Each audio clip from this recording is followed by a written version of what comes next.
Енцо вече в България. Това стана ясно на доста хора. Ето го. Ще направя едно бързо ревю, което ще обясня какво има в Енцо, каква е спецификата на Енцо, каква е идеологията на Енцо и какво ще получите, ако си купите Енцо. За домашно ползване, за ресторант, бич бар, басейн, друг тип заведение, различно от наргиле бар и за наргиле бар. Преимущества, плюсове, недостатъци и една съпоставка с конвенционалното наргиле, което всеки сме свикнали. Кутията на Енцо. Луксозна, хубава, практична.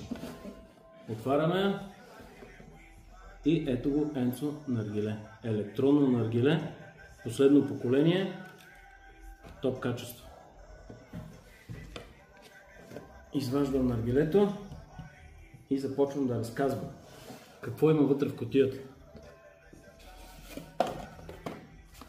Едно приветствие от компания Енцо с кърпичка за почистване, както и една карта с QR, директна връзка с сайта, опътване. Вадим следващата кутия.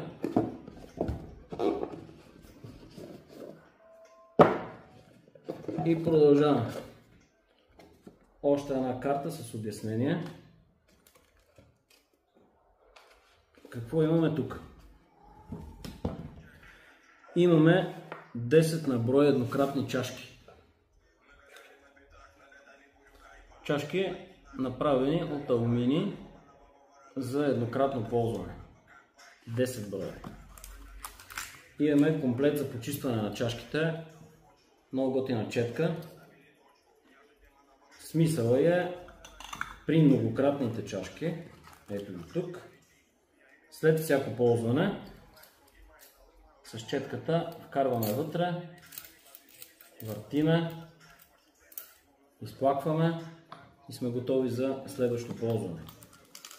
Има едно много готино уредче, което го имам извадено. Това е уред, с който вадим чашката малко